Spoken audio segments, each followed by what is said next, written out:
Education हासिल करेंगे, शिक्षा हासिल करेंगे, तभी आपको बुलंदी मिल सकती है। आपको मालूम है, मैं पिछली हिस्ट्री आपको उठा करके बताता हूँ। अभी जनवरी का महीना खत्म हुआ, 26 जनवरी को हमारा संविधान बना था, हमारा मुल्क का कानून पास हुआ था। वो कानून ये था कि ना बड़ा छोटे को दबाए, न ताकतवर छोटे पे जुल्म करे, बल्कि कानून ऐसा मुरत्तब हुआ कि हमारे मुल्क में जमहूरियत कायम रहेगी। हर एक एक डिपार्ट में एक एक लोग मुतय्यन रहेंगे ताकि उस डिपार्ट को फरोग दे सकें, उस डिपार्ट को तरक्की दे सकें। आपको मालूम होगा, जंग आज़ादी के बाद जब ये सारी चीजें हो गई तो आपके मुल्क में जो शिक्षा मंत्री मुतय्यन हुए वो कौन हुए? मौलाना अब्दुल कलाम आजाद हुए। मौलाना अब्दुल कलाम आजाद हुए थे। आखिर क्यों उनको बनाया गया तालीम का मंत्री, शिक्षा मंत्री क्यों बना गया? अगर आप फिक्र करें, सोचने की कोशिश करें तो आपको पता चलेगा कि वो दौर वो था कि जब हम तालीम में आगे हुआ करते थे। वो दौर ऐसा था जब तालीम में हम तरक्की हासिल किए हुए थे। वो दौर ऐसा था जो अल्लामा फजल हक की बोली बोलती थी। वो दौर ऐसा था कि जब किफायतुल्लाह की तोतियां बोला करती थी। मुसलमान तालीम में आगे था, तरक्की हासिल किया हुआ था। मुल्क के लोगों ने सोचा अगर मुसलमान को शिक्षा मंत्री बना देते हैं, अगर मुसलमान के हाथ में तालीम की बागडोर दे सकते हैं, तो ये अपनी फिक्र से, अपने ख्याल और अपने सोच से हमारे मुल्क को तरक्की के रास्ते पर गामजन कर सकता है। मुसलमानों, लम्हे फिक्रिया हमारे लिए, हम कहां से कहां हो गए जब हमारा मुल्क तरक्की के रास्ते पे गामजन हुआ। हमारा मुल्क जंग आजादी के बाद आजाद हुआ है तो उस वक्त हम तरक्की के रास्ते पर थे। आज हम कहां से कहां पहुंच गए कि तरक्की को छोड़ करके आज हम पसगानदगी में अपनी जिंदगी गुजार रहे हैं। मेरे कौम के लोगों, मैं आपसे कहना चाहता हूं, आप जरा अपनी रवश को बदलने की कोशिश कीजिए, अपनी समाज के माहौल को बदलने की कोशिश कीजिए, मुआशरे के चलन को बदलने की कोशिश कीजिए, बच्चों को कम से कम पढ़ाने की कोशिश कीजिए। यकीन जानिए आपको तरक्की उसी लिए तक मिल सकती है जब आपका बच्चा तालीम से आरास्ता हो सकता है। ये मैं नहीं कहता, मेरा रब खुद ही फरमाता है, यूतिल हिकमत मन यशा व मन यूतिल हिकमत फकद ऊतिया खैरन। नारे तकबीर, नारे तकबीर, नारे रिसालत। वाह, सुभान अल्लाह, सुभान अल्लाह। कमेटी के जिम्मेदार नौजवानों से मैं गुजारिश करूंगा कि हमारी माँ बहनें जो जलसे में तशरीफ़ लाई हुई हैं, उनके लिए बैठने में तंगी हो रही है। थोड़ा जगह को बढ़ाने की कोशिश करें ताकि वो आसानी के साथ बैठ करके प्रोग्राम समाप्त कर सकें। थोड़ी देर बर्दाश्त करें। नामूसे रिसालत का जाम आपको हजरत पिलाएंगे। मोहब्बत रसूल आपके दिल में हजरत पैदा करेंगे, और मोहब्बत रसूल होना भी चाहिए, क्योंकि हमारा ईमान व अकीदा है कि जब तक मोहब्बत रसूल नहीं है, जब तक कुछ भी नहीं है। जो कुछ हमें मयस्सर है सब उसी नबी के दर से मयस्सर है। अगर हमने मालो दौलत हासिल किया है तो उसी नबी की वजह से हासिल किया। अगर हमने इल्म व हिकमत का खजाना पाया है तो उसी नबी की दर से पाया है। अगर हमने दुनिया में असर व रसूख पाया है तो बिलाशुबहा उसी नबी के दर से मिला है। मेरे इमाम ने इसीलिए इसकी तर्जुमानी इन अल्फाज में कहा था, ला व रब्बिल अर्श, जिसको जो मिला उनसे मिला, बढ़ती है कौनैन में नियमत रसूलुल्लाह की। कौन देता है, देने को मुंह चाहिए, देने वाला है सच्चा हमारा नबी। मोहब्बत रसूल ही से सब होने वाला है। दुनिया में आपको मिलने वाले लेकिन दुनिया से रुखसत होंगे, कब्र की तारीकी में जाएंगे। इंसान सोच करके परेशान होता है, 7x4 का वो कमरा जो बिल्कुल अंधेरा है, जहाँ पे तारीकी है, आखिर उस तारीकी में हम अपनी जिंदगी कैसे गुजारेंगे? आखिर उस तारीकी में हम किस घुटन के साथ अपनी जिंदगी गुजारेंगे? मुसलमानों, मैं आपसे कहना चाहता हूँ, आपको घबराने की जरूरत नहीं है। दुनिया में जिंदा हो, मोहब्बत रसूल का जाम पी लो। दुनिया में जिंदा हो, अपने दिल में इश्क रसूल पैदा कर लो। ये इश्क रसूल में इतनी ताकत है कि अगर आपके दिल में इश्क रसूल है, उसी हालत में दुनिया से रुखसत हुए हैं, कब्र में जाएंगे। अब कब्र की तारीकी का आपको सामना नहीं करना है, कब्र की तारीकी में आपको जिंदगी नहीं गुजारना है, बल्कि जिससे आप मोहब्बत कर रहे हैं, जब कब्र में उनकी तलात होगी, उनकी तलात की बरकत ये होगी कि आपकी कब्र मुनव्वर हो जाएगी। मेरे इमाम ने इसीलिए कहा था, कब्र में लहराएंगे ताहश्र चश्मे नूर के, जलवा फरमा होगी जब तलात रसूलुल्लाह। नारे तकबीर, नारे रिसालत, नारे रिसालत, इस्लाहे माशरा कॉन्फ्रेंस, नारे तकबीर, नारे रिसालत। बहुत ये जाम आपको हजरत पिलाएंगे, मैं नहीं पिलाऊंगा। मैं अपने मौजू पे आना चाहता हूँ। आपको बताऊं, तालीम से ही तरक्की हासिल है। दुनिया की मिसालें दे करके हमने आपको समझा दिया, लेकिन आप जिस किताब को पढ़ते हैं, अल्लाह ने जो करम फरमा करके जिस किताब को हमें आता फरमाया है, दुनिया में ऐसी कोई किताब नहीं कि उस किताब को देखने का भी सवाब मिले। ऐसी कोई किताब नहीं कि जिस किताब को छूने का भी सवाब मिले, सुनने का भी सवाब मिले, पढ़ने का सवाब मिले। लेकिन अल्लाह का वो मुकद्दस कलाम जिसको हम कुरान कहा करते हैं, ऐसी किताब है कि इंसान अगर पढ़े तब भी उसको सवाब मिलता है, सुने तब भी उसको सवाब मिलता है, छुए तब भी उसको सवाब मिलता है, और अगर अपनी आंखों से देखे तब भी उसको सवाब मिला करता है। आखिर ये अफरा तफरी कैसी?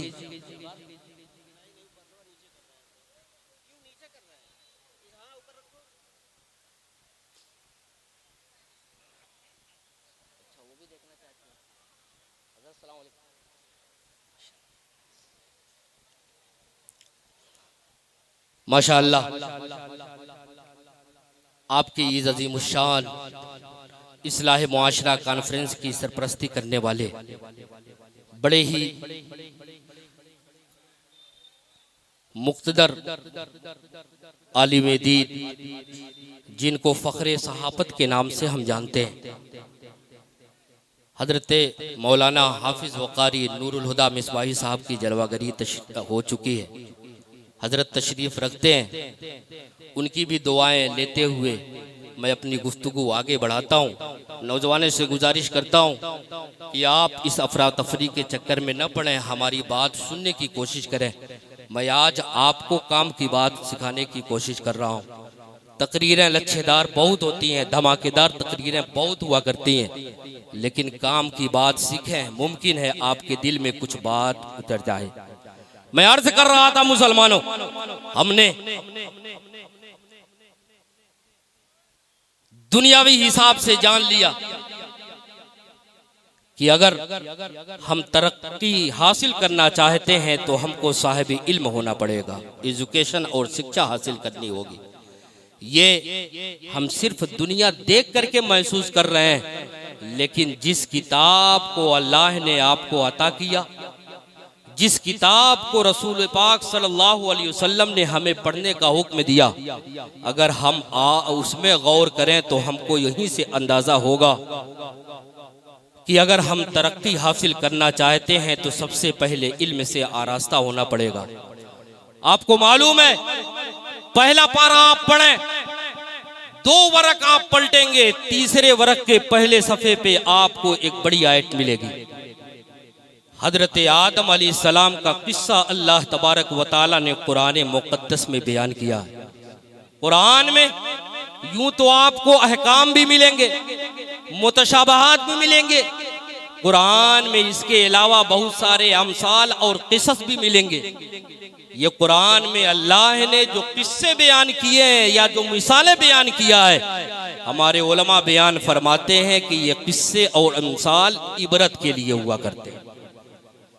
मतलब साफ है कि कुरान में अल्लाह ने हजरत आदम का जो वाकया बयान किया, ये वाकया हमारी इबरत के लिए है, हमें सोचने के लिए है, फिक्र करने के लिए है। वाकया यह है, आपको मालूम होगा अल्लाह ने जब दुनिया पैदा फरमाने का इरादा किया, फरिश्तों के दरमियान मशवरा किया, कहा फरिश्तों मैं दुनिया में अपना एक खलीफा बनाना चाहता हूँ। वइज़ क़ाल रब्बुका लिल मलाइकति इन्नी जाइलुन फिल अर्दि खलीफा। फरिश्तों सुनो, मैं दुनिया में अपना एक खलीफा बनाना चाहता हूँ। फरिश्तों ने जब इतना सुना, कहा क़ालू अतजअलु फ़ीहा मन युफ़सिदु फ़ीहा व यस्फ़िकु दिमा। मेरे मौला, तू दुनिया में इंसान को अपना नायब और खलीफा बनाना चाहता है। ये इंसान बहुत बदमाश हुआ करता है। दुनिया में जब जाएगा तो खूनरेज़ी किया करेगा, दुनिया में जब जाएगा तो फितना और फसाद मचाएगा, दुनिया में जाएगा तो लोगों को आपस में लड़ाएगा। मेरे मौला, गोया उनका कहना था कि इंसान को दुनिया में अपना नायब न बनाया जाए। अब मामला ये था कि अल्लाह हजरत आदम को अपना खलीफा बनाना चाह रहा था। हजरत आदम को बुलंदी देनी थी, हजरत आदम को फौकियत देनी थी। अल्लाह ने आदम को बुलाया और तमाम चीज़ों का नाम सिखा दिया, तमाम चीज़ों का इल्म सिखा दिया। कुरान मुक़द्दस में रब ताला ने इरशाद फरमाया है, व अल्लमा आदम अल अस्माअ कुल्लाहा। अल्लामा जलालुद्दीन सुयूती फरमाते हैं, ऐ इल्मल मुसम्मयाति व हक़ाइक़िहा। अल्लाह ने दुनिया में ता क़यामत जितने उलूम व फ़नून पैदा होने वाले थे और जिसकी जो कुछ बारीकियां थी, जिसकी जो कुछ हकीकत और माहियत थी, अल्लाह ने सब कुछ हजरत आदम अलैहिस्सलाम को सिखा दिया। जब हजरत आदम को सिखा दिया, फरिश्तों को बुलाया और आदम को भी बुलाया। और बुलाने के बाद अल्लाह ने फरिश्तों से कहा, फरिश्तों फला चीज के बारे में बताओ, फला चीज की हकीकत बताओ, फला चीज की माहियत बताओ, फला चीज का नाम बताओ। फरिश्ते नहीं बता सके। कुरान इसकी तर्जुमानी करता है, कालू सुबहानक ला इल्म लना इल्ला मा अल्लमतना। मेरे मौला, हमारे पास वही इल्म है जो तूने हमको सिखाया है, इसके अलावा हम नहीं जानते हैं।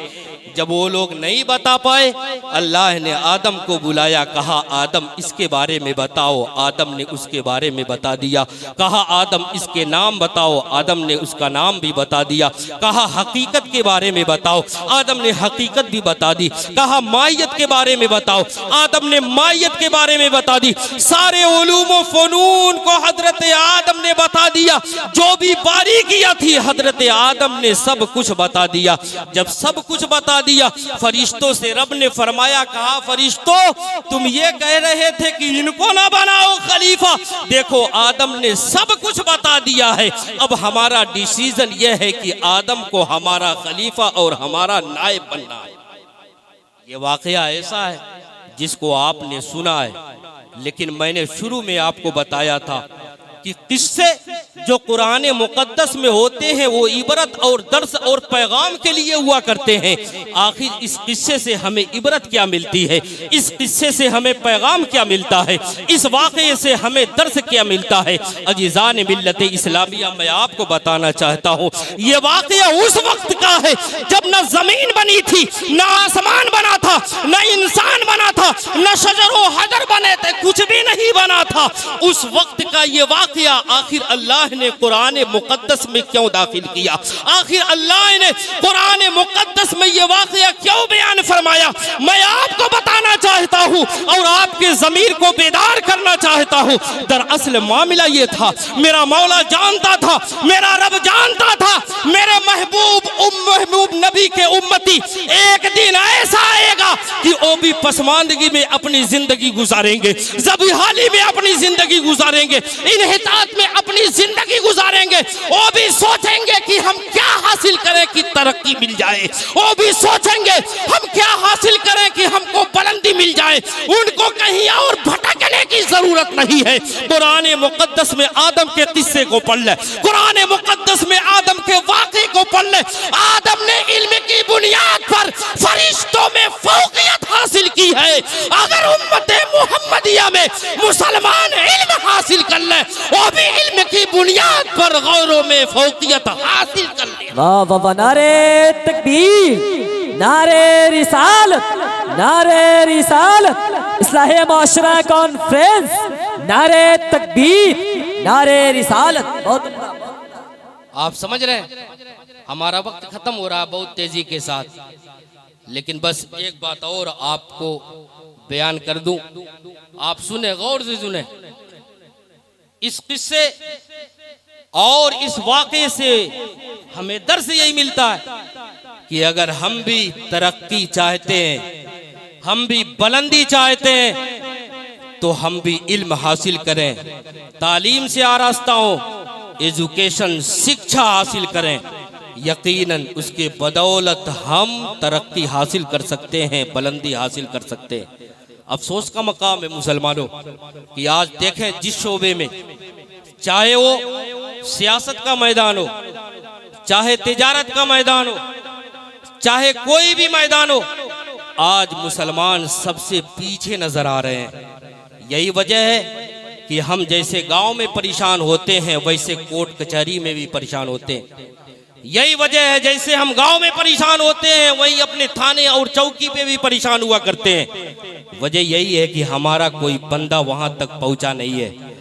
काश हमारे कौम के लोग समझ जाते और समझ करके कम से कम अपने अंदर इतनी बेदारी पैदा कर लेते कि वो अपने बंदों को, अपने बेटे को इस लायक बना देते कि उसका लड़का बड़ा होता तो कोर्ट कचहरी में हमारी वकालत करते हुए नजर आता, सियासत के मैदान में हमारा कायद बनता हुआ नजर आता।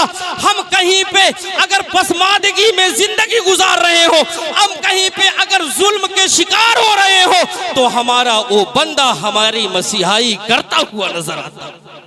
लेकिन हमने तालीम को छोड़ दिया। आज यही वजह है कि हर मैदान में हम पीछे हैं। और सिर्फ इतना ही नहीं, बल्कि अफसोस के साथ एक बात और गुजारिश करने की कोशिश करूंगा कि हम में अगर किसी के अंदर ये ज़ौक़ और शौक़ पैदा होता है कि हम सियासत के मैदान में आगे बढ़े, वकालत के मैदान में आगे बढ़े, तालीम एजुकेशन के मैदान में आगे बढ़े, तो हम पीठ पीछे उसकी बुराई करना शुरू कर देते हैं, उसकी टांगे खींचना शुरू कर देते हैं, उसको बुरा भला कहना शुरू कर देते हैं।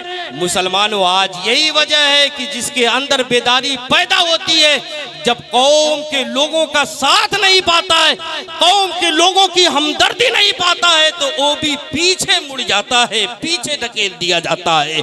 मेरे कौम के लोगों, मैं आपसे कहना चाहता हूँ, आप अंदर बेदारी पैदा कीजिए। आपका वक्त अगर खत्म हो चुका हो तो कम से कम अपने बेटों को वकालत तक पहुंचाने की कोशिश कीजिए, अपने बेटों को इंजीनियरिंग के मैदान में भेजने की कोशिश कीजिए, अपने बेटों को डॉक्टरी के मैदान में भेजने की कोशिश कीजिए, अपने बच्चों को सियासत के मैदान में भेजने की कोशिश कीजिए। जिस दिन हमारा बच्चा हर मैदान में होगा, उस दिन ना हमारे ऊपर जुल्म और सितम होगा, बल्कि बातिल के आगे हम भी अपने सर फख्र से बुलंद कर देंगे। वाह वाह वाह वाह, हक है, हक है, बहुत खूब हजरत, बहुत उम्दा, लाजवाब लाजवाब। आप समझ रहे हैं? सोचते होंगे कि आखिर क्यों हम ही झुकते हैं, कभी दरी हम बिछाते हैं, कभी कोई आया तो माथा हम टेकते हुए नजर आते हैं। वजह यही है कि इल्म नहीं है, तालीम और एजुकेशन नहीं है। अगर इल्म, तालीम, एजुकेशन हमारे अंदर होता तो हम सरबुलंदी हासिल करते, सरबुलंदी हासिल करते। मैं आपको मिसाल देकर के बताऊं, रोज़े अव्वल ही अल्लाह तबारक व तआला ने दुनिया वालों को ये पैगाम दे दिया था कि सरबुलंदी उसी को मिलेगी जो इल्म हासिल करेगा, एजुकेशन हासिल करेगा। आप कुरान मुक़द्दस की आयतों को पढ़ते जाएं, चंद आयत के बाद एक आयत और मिलेगी।